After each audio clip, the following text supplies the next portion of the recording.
नमस्कार दोस्तों, मैं जय सिंह आपके सामने लेकर आया हूँ एक नया टॉपिक। आज हम चर्चा का विषय होगा आज हमारी कि क्या है हिंदू राष्ट्र की संकल्पना और इस संकल्पना का जन्म कैसे हुआ।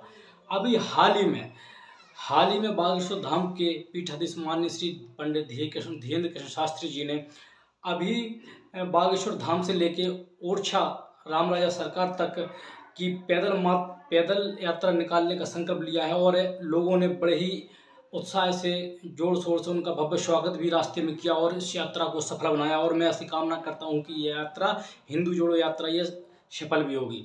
तो चलिए थोड़ा सा इस संकल्पना पर प्रकाश डालते हैं। क्या धीरेन्द्र कृष्ण शास्त्री माननीय श्री ये पहले ऐसे संत हैं जिन्होंने हिंदू राष्ट्र की संकल्पना को आगे बढ़ाने का प्रयास किया है? इससे पहले और लोग भी प्रयास कर चुके हैं। तो चलिए एक नज़र डालते हैं इतिहास की तरफ। तो चलिए ले चलते हैं हम आपको उस शताब्दी में जहाँ पर यह समझा जाता था कि भगवान शिव जो है कि भगवान शिव समस्त धर्मों के पिता माने जाते हैं। अगर हम गूगल को सर्च करते हैं और क्वेश्चन उस पर डालते हैं कि सभी धर्मों के पिता किसे माना जाता है, तो इसका उत्तर निकल के आता है कि सभी धर्मों के पिता परमात्मा शिव को माना जाता है। और शिव जो है कि हिंदुओं को एक प्रमुख देवता के रूप में पूजे जाते हैं।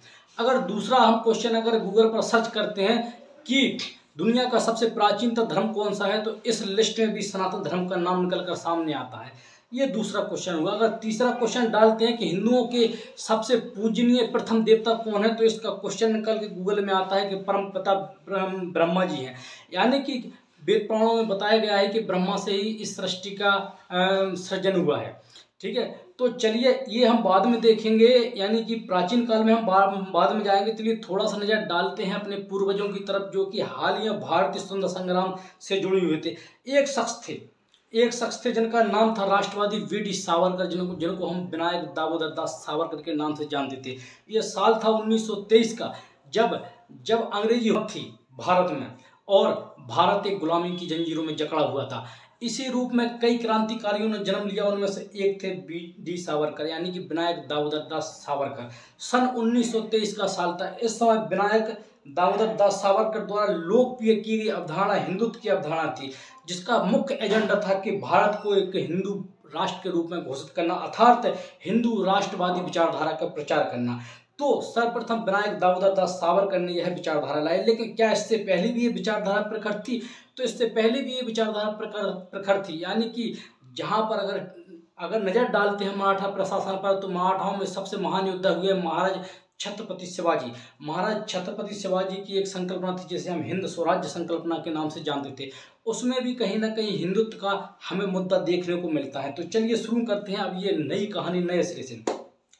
सन 1923 का दौर था जब भारत में अंग्रेजों का शासन था। इसी बीच एक महान क्रांतिकारी हुए जिन्हें कहते हैं वी.डी.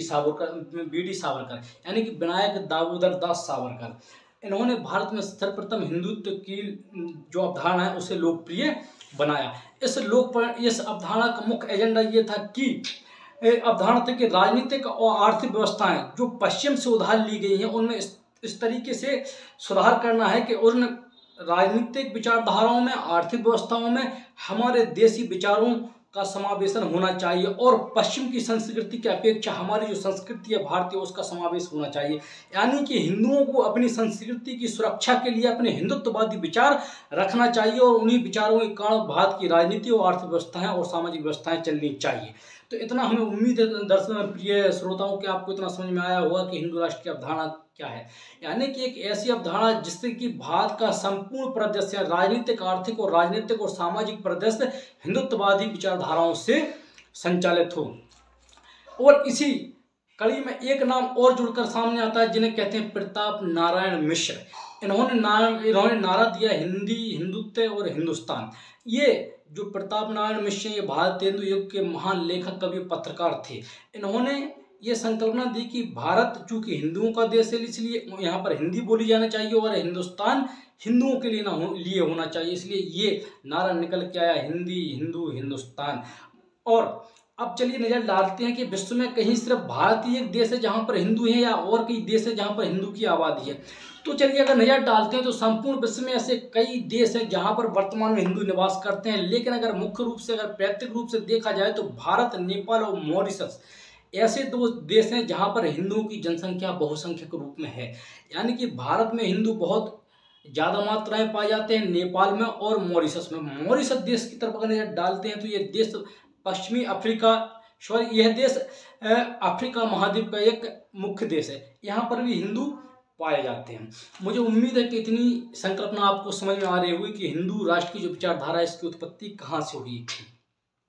अब एक नज़र डालते हैं एक सेंसस पर, यानी कि जनसंख्या पर, कि भारत में हिंदुओं की आबादी कितनी है। तो टोटल 100% में से अगर देखा जाए तो 94% आबादी भारत में हिंदुओं का प्रतिनिधित्व करती है। जैसे कई भाषा में हम सनातनी धर्म भी बोलते हैं, ठीक है। दुनिया में सिर्फ 2 ऐसे देश हैं, एक भारत और दूसरा नेपाल, जहाँ पर हिंदुओं की जनसंख्या बहुत है। मॉरिशस में भी हिंदू हैं लेकिन उतनी मात्रा में नहीं है जहाँ जितनी मात्रा है भारत में और नेपाल में है, ठीक है। तो चलिए, ये तो हमारे हिंदू राष्ट्रवाद की संकल्पना हुई, लेकिन क्या ये संकल्पना जो हिंदू राष्ट्रवाद की संकल्पना है, क्या ये संविधान विरोधी है या संविधान के सर्वसम्मत है? एक नज़र इस पर भी डालते हैं। चलिए, जैसे कि हम भारतीय संविधान पर नज़र डालते हैं तो इसकी एक भाग 3 में फंडामेंटल राइट है, यानी कि मूल अधिकार। भारतीय संविधान के भाग 3 में मूल अधिकार दिए गए हैं। इसमें एक बात का जिक्र किया गया है कि जितने भी भारत में रहने वाले लोग हैं उन्हें अपने धर्म को अपने आचरण के अनुसार मानने का अधिकार है और अपने धर्म का प्रचार और प्रसार करने का अधिकार है। और मैं ये नहीं कह रहा हूँ, अगर किसी को इस बात पर संदेह हो तो भारतीय संविधान का अनुच्छेद 25 सर्च करके देख लेना। इसमें साफ साफ तौर पर लिखा है कि सभी लोगों को, धर्म को मानने वाले, जितने भी धर्म के मानने वाले लोग भारत में निवास करते हैं, उनको अपने धर्म का प्रचार प्रसार करने का, अपने धर्म का आचरण करने का अधिकार प्राप्त है। लेकिन साथ ही साथ में भारतीय संविधान में इस बात का भी जिक्र किया गया है, यानी कि अगर नागरिकता अधिनियम 1955 उठाकर देखते हैं और उनमें जो संशोधन हुए अभी तक, उतने अगर संशोधनों को भी पढ़ते हैं तो इसके अंतर्गत एक संकल्पना ब्रॉड रूप में निकल कर आती है। वह संकल्पना यह है कि हिंदुओं के अंतर्गत बौद्ध, जैन और सिख धर्म भी शामिल हैं। अब कई बौद्ध लोग इस हिंदू जोड़ो यात्रा या हिंदू राष्ट्र की संकल्पना का विरोध भी करते हैं, लेकिन उन्हें एक बात बता देना चाहता हूँ, चाहे वो बौद्ध हो, चाहे जैन हो, चाहे वो सिख हो, ये सारे के सारे संकल्पना भारतीय संविधान के अनुसार और भारतीय नागरिकता अधिनियम के अनुसार ये हिंदू धर्म के अंतर्गत ही आते हैं। तो चलिए थोड़ा नजर और डालते हैं हम आगे की तरफ। अब अगर देखा जाए, अगर सर्च किया जाए तो, अगर गूगल पर सर्च किया जाए तो हिंदू धर्म के संस्थापक कौन है, ये प्रश्न अगर गूगल पर डाला जाए तो इसमें साफ साफ तौर पर गूगल बताता है कि हिंदू धर्म के संस्थापक कोई नहीं है। लेकिन कुछ लोग सोचेंगे अब हिंदू धर्म के संस्थापक कोई नहीं है तो ये धर्म पर आया कैसे। तो चलिए ये थोड़ा सा हम अपने दिमाग लगाकर इसे समझते हैं। क्योंकि हिंदू धर्म या सनातन धर्म के बारे में कोई अता पता नहीं है। हालांकि जानकारों के अनुसार वर्तमान में इस धर्म की शुरुआत कहाँ हुई, कैसे हुई, इसके बारे में कोई पता नहीं है। लेकिन अगर शास्त्रों पर, धार्मिक ग्रंथों पर नज़र अगर हम डालते हैं तो प्रथम स्वयंभू मनु जो थे, यानी कि एक नाम है प्रथम स्वयंभू मनु। स्वयंभू मतलब जो स्वयं से उत्पन्न हुए, वो मनु थे, कि जो मनु थे इनसे हिंदू धर्म की संकल्पना ने जन्म लिया।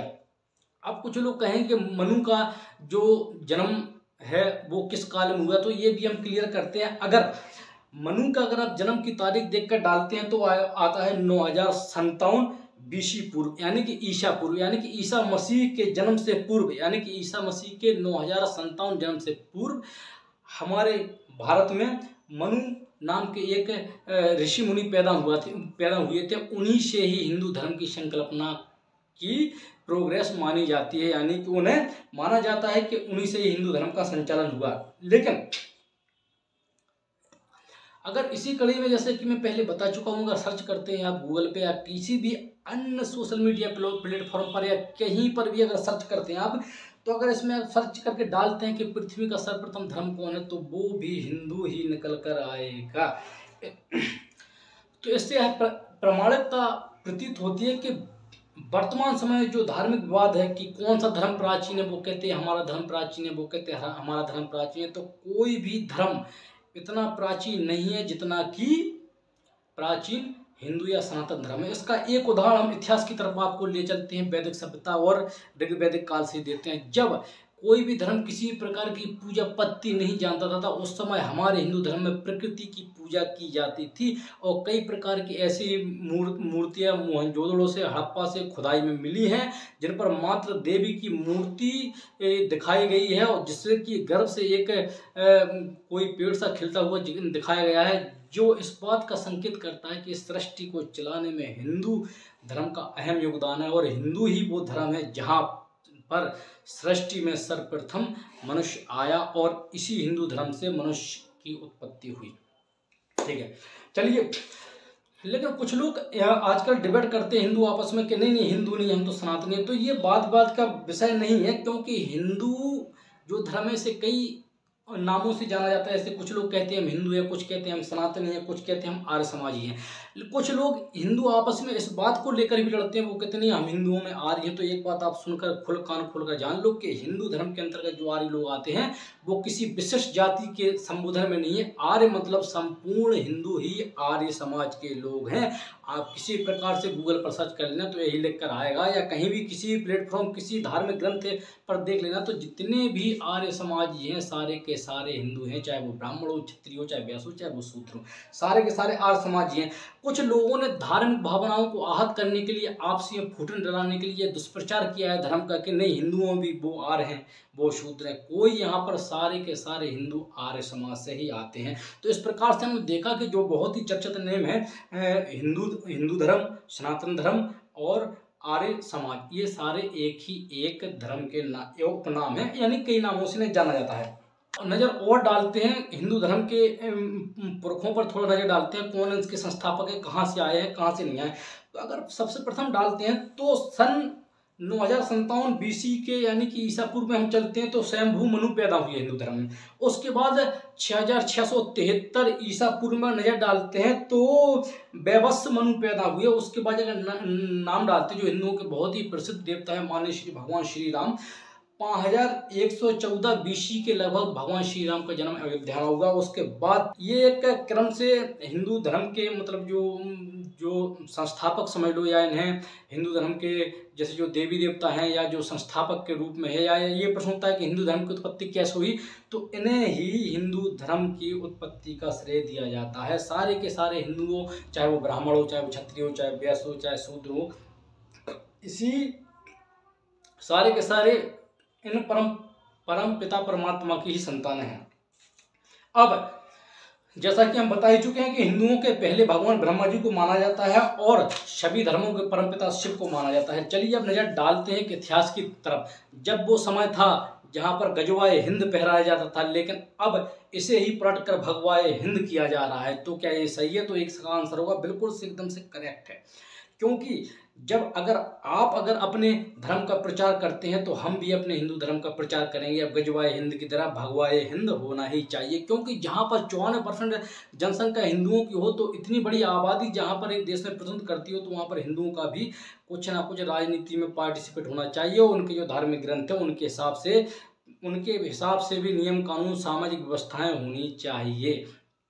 ठीक है, तो चलिए अब ये संकल्पना जानते हैं कि ये स्वराज्य हिंद यानी कि हिंदू राष्ट्र की संकल्पना ये अपना यानी कि जो कहते हैं फिल्मों में जैसा एक क्लाइमैक्स होता है, एक प्लॉट होता है फिल्मों में जिसमें एक क्लाइमैक्स देखा जाता है, तो उस क्लाइमैक्स की तरफ चलते हैं कि हिंदू राष्ट्र की अवधारणा इतनी मजबूत कैसे हुई। आज जो माननीय श्री पंडित धीरेन्द्र शास्त्री जी कर रहे हैं, ये अवधारणा इतनी व्यापक रूप से ब्रॉड रूप इसने ले कैसे लिया, चलिए समझते हैं।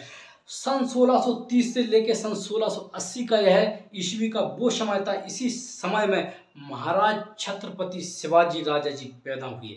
ये महाराष्ट्र के महान शासक थे। ऐसा माना जाता है कि भगवान छत्रपति शिवाजी को साक्षात शिव का अवतार माना जाता था या माना जाता है। ठीक है, तो इनके जन्म पर नजर डाल लेते हैं कि 1630 में इनका जन्म हुआ और 1680 में लगभग इनकी मृत्यु हुई।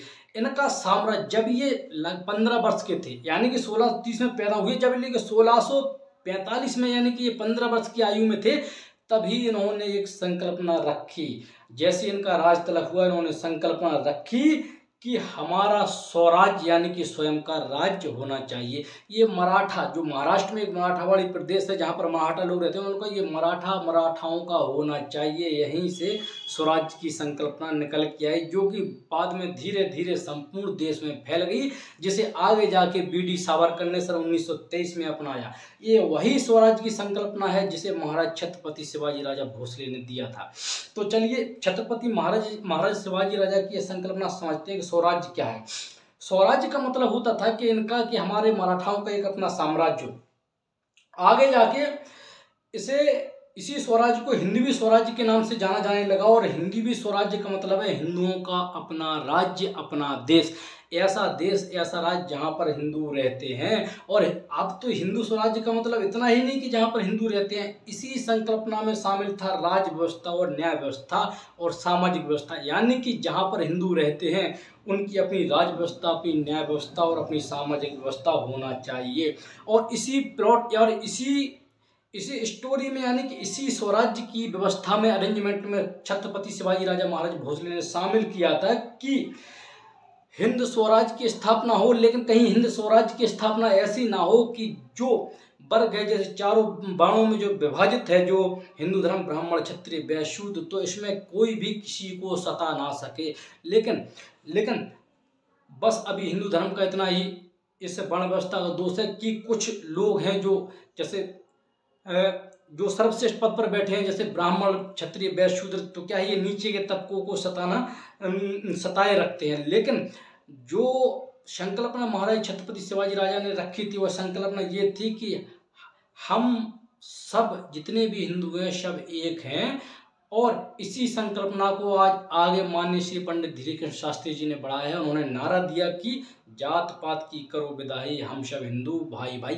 ये नारा जो है महाराज छत्रपति शिवाजी राजा की विचारधारा से प्रेरित है, क्योंकि जैसा कि अभी हम बता चुके हैं कि हिंदवी स्वराज्य का मतलब सिर्फ इतना ही नहीं कि हिंदुओं के रहने का स्थान और हिंदुओं की ही सुनी जाए। इसका मतलब है कि जिस देश में हिंदू रहता है, यानी कि भारत में अगर हिंदू रहता है, तो उनकी सामाजिक, आर्थिक और राजनीतिक और न्याय व्यवस्था हिंदुओं के हिसाब से चलनी चाहिए। लेकिन ये न्याय व्यवस्था ऐसी भी नहीं होनी चाहिए कि अन्याय के आधार पर आधारित हो, यानी कि असमानता के आधार पर आधारित हो। इसमें सभी को इक्वलिटी से, यानी कि समानता से न्याय मिलना चाहिए। इसीलिए भारतीय संविधान में आर्टिकल 14 समाहित किया गया है, इक्वलिटी बिफोर लॉ, समता का अधिकार।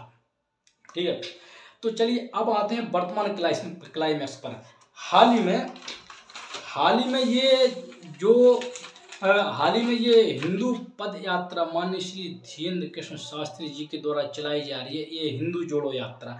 तो ये यात्रा सर्वप्रथम जानते हैं कहाँ से प्रारंभ हुई। तो यह यात्रा बागेश्वर धाम, जो कि मध्य प्रदेश में पड़ता है, जिनके पीठाधीश माननीय श्री पंडित श्री धीरेन्द्र कृष्ण शास्त्री जी, उन्होंने 21 नवंबर 2024 से आरंभ की। और पैदल चलते चलते उनका लक्ष्य है कि यह इस यात्रा का समापन ओरछा में, यानी कि ओरछा में ही मध्य प्रदेश में, वर्तमान में झांसी के बगल में पड़ता है, इसमें 29 नवंबर 2024 को इस यात्रा का एक चरण का समापन किया जाए, या अन्य चरणों का इस चरण का समापन किया जाएगा और अन्य चरण बाद में वो शुरू करेंगे, तो फिर उनकी आगे मर्जी है। तो यानी कि सीधा है कि ये यात्रा 21 नवंबर से प्रारंभ हुई 2024 में और 29 नवंबर तक चलेगी।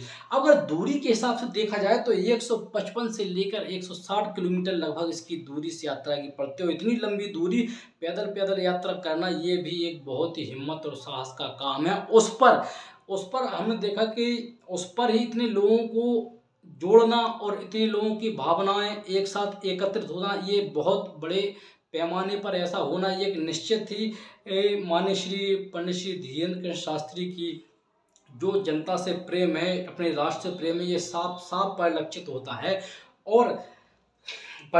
है। ठीक है, चलो आगे बढ़ो। मुझे उम्मीद है कि इतनी बात आपको समझ में आ रही होगी।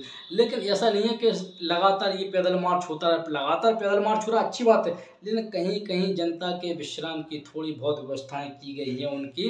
जैसे कादरी गांव पड़ता है, छतरपुर गांव पड़ता है, नौगांव पड़ता है, इनमें जो ये काफिला जो चल रहा है, जो यात्रा चल रही है पैदल, हिंदुत्व जोड़ो यात्रा या भारत जोड़ो यात्रा, हिंदू जोड़ो यात्रा, इसमें इन लोगों सबका सम्मान भी किया जाएगा। तो थोड़ा सा नजर डालते हैं कि नारे का इफेक्ट क्या है, इम्पैक्ट क्या है। सर्वप्रथम नारा दिया बागेश्वर बाबा सरकार ने कि जात पात की करो विदाई, हम सब हिंदू भाई भाई। तो यह नारा देखना चाहिए। तो ये नारा एक बहुत ही अच्छा नारा है और भारतीय संविधान की प्रियम्बल के ब्रदरहुड के ये समान, ब्रदरहुड के ये क्या है रिलेटिव है। यानी कि भारतीय संविधान की प्रस्तावना में जो भाईचारे की भावना है, इस भावना को यह नारा और प्रांगण यानी कि मजबूत करता है। अच्छा, आर्टिकल 17 भी इस नारे से मजबूत होता है, क्योंकि आर्टिकल 17 में जहाँ अस्पष्टता का अंत किया जाता है, इस नारे में कहा गया है कि जात पात की करो विदाई, हम सब हिंदू भाई भाई। यानी कि ये जात पात को इग्नोर कर रहे हैं। दूसरी, चलो ठीक है, तो ये नारे का मतलब तो आपको समझ में आ गया होगा, लेकिन आगे थोड़ा और हम जानते हैं कि क्या है आखिर। तो ऐसा नहीं है कि सिर्फ ये यात्रा जो है नारे के साथ ही साथ आगे बढ़ रही है। इस यात्रा के अपने अगर नज़र डाला जाए तो इस यात्रा का कुछ अपना अलग से महत्व, कुछ अपने इसके विशिष्ट पहलू हैं। चलिए उन पहलुओं पर नज़र डालते हैं कि यात्रा जो हो रही है इसके क्या नियम है, क्या कानून है, उसका उद्देश्य क्या है। तो सर्वप्रथम तो इसका उद्देश्य ये है कि भारत में जात पात का उन्मूलन करना और भेदभाव को खत्म करना ही इस यात्रा का मुख्य उद्देश्य है। दूसरा, अगर ये यात्रा सफल हो रही है और ये साथ यात्रा सफल होगी ही, तो इस यात्रा का मुख्य उद्देश्य है कि इस यात्रा करने से जो समाज में जो असमानता व्याप्त है उससे समाज में एकता की भावना आएगी और समाज में जो वैमनस्यता फैली हुई है वो वैमनस्यता दूर होगी। साथ ही साथ में इस यात्रा से हमारा जो हिंदुत्व है उसका रिलीजियस इम्पैक्ट भी पड़ेगा और सभी लोग अपनी हिंदुओं की या सनातन धर्म की संस्कृति और हिंदुओं के धर्म के रीति रिवाजों से भी परिचित होंगे और वापस अपने धर्म की तरफ लौटेंगे। साथ ही साथ में इस यात्रा जो हो रही है, ऐसा नहीं कि यात्रा हो, इस यात्रा में सारी की सारी व्यवस्था है, पानी से लेके, खाने से लेके, ट्रीटमेंट से लेके, एम्बुलेंस से लेके हर चीज़ की व्यवस्था है और हर प्रकार से इस यात्रा में सुरक्षा और व्यवस्थाएं की गई हैं। मैं आशा करता हूं कि ये यात्रा माननीय श्री पंडित धीरेन्द्र शास्त्री जी की जो यात्रा है ये बेहद ही सफल हो और आगे भी ऐसी यात्राएं होती रहें जिससे कि हमारे देश में जो ब्रदरहुड की भावना है वो मजबूत हो।